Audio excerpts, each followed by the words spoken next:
क्या मैं आपको मम्मी कहकर बुला सकती हूँ? कोयल की गर्भावस्था में उसके ससुराल वाले सभी लोग उसका पूरा पूरा ख्याल रख रहे थे। ज़्यादा वजन ना उठाने देना, पौष्टिक भोजन देना और हर तरह से उसे खुश रखना ताकि आने वाले बच्चे पर सकारात्मक असर पड़े। कोयल भी जितना उस पर बन पड़ता था, छोटे छोटे काम करती रहती थी ताकि सास को ज़्यादा काम ना करना पड़े।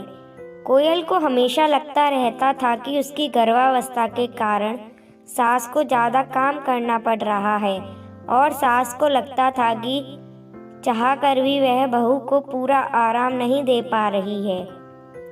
इस तरह सास बहू दोनों एक दूसरे के ख्याल रखने के लिए हर संभव कोशिश करती रहती। घर के सभी लोग आने वाले बच्चे को लेकर बेहद उत्साहित थे। आखिर कई सालों बाद नन्हे मुन्ने की किलकारी घर में गूंजने वाली थी। वैसे तो घर में सभी को बेटा हो या बेटी कोई फर्क नहीं पड़ता था, लेकिन सास यदा कदा कह देती थी, मेरा कुलदीपक होगा तो ऐसा करूँगी, मैं अपने पोते को ऐसा खिलाऊंगी, इतनी बड़ी पार्टी देंगे, इतने सारे मेहमानों को बुलाएंगे। यह सब सुनकर कोयल ही मन ईश्वर से प्रार्थना करती कि हे ईश्वर, मुझे बेटा ही देना ताकि मम्मी जी की मनोकामना पूरी हो जाए। आखिर इंतजार की घड़ियां खत्म हुई। डिलीवरी के बाद जैसे ही नर्स ने कहा कि कन्या रत्न की प्राप्ति हुई है, मम्मी जी के बारे में सोचकर कोयल मन ही मन उदास हो गई। नॉर्मल डिलीवरी होने से उसे उसी दिन अस्पताल से छुट्टी मिल गई। वह मन ही मन डर रही थी कि मम्मी जी का व्यवहार ना जाने कैसा रहता है। मम्मी जी अब मुझसे अच्छे से बात करेंगे कि नहीं, बच्ची को अच्छे से खिलाएंगे कि नहीं, क्योंकि उन्हें तो अपने कुलदीपक की यानी पोते की आशा थी। घर आने पर भी उसे बार बार लग रहा था कि मम्मी जी अब अपनी नाराज़गी व्यक्त करेंगे।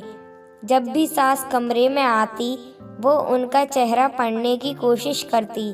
मनोविज्ञान में एमए करने के बाद भी आज वह मम्मी जी का चेहरा पढ़ने में खुद को असमर्थ पा रही थी। बच्ची को देखने रिश्तेदार और पड़ोसी आने लगे। सासू माँ घर का सारा काम करके कोयल और बच्ची का पूरा ख्याल रखकर खुशी खुशी आने वालों का स्वागत भी कर रही थी। कोयल के कान आने वाले लोगों की और सास की बातचीत पर लगे हुए थे ताकि मम्मी जी के मन की बात वह समझ सके। गायत्री आंटी कह रही थी, देख तुझे तो पोता ही चाहिए था ना, लेकिन हुई तो पोती, इसलिए ज़्यादा लाड़ मत लड़ाना। गोंद के लड्डू में भी थोड़ा कम मेवा चल जाएगा, आखिर उसने कौन सा बेटा पैदा किया है।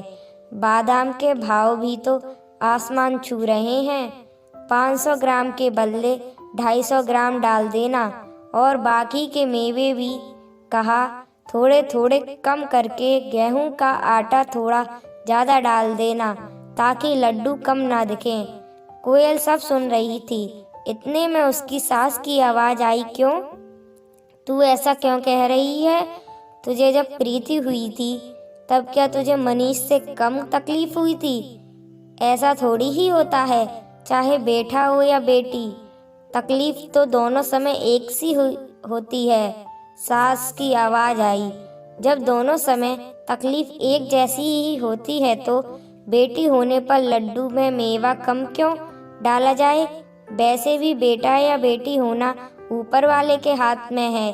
फिर मैं कोयल को किस बात की सजा दूं? मैं तो बादाम थोड़े से ज़्यादा ही मंगवाऊंगी ताकि बाद में कोयल को बादाम का हलवा बनाकर भी खिला सकूं। यह सब सुनकर कोयल सोचने लगी कि कितनी खुशकिस्मत है वह, जो उसे इतने सुलझे हुए विचारों वाली सास मिली।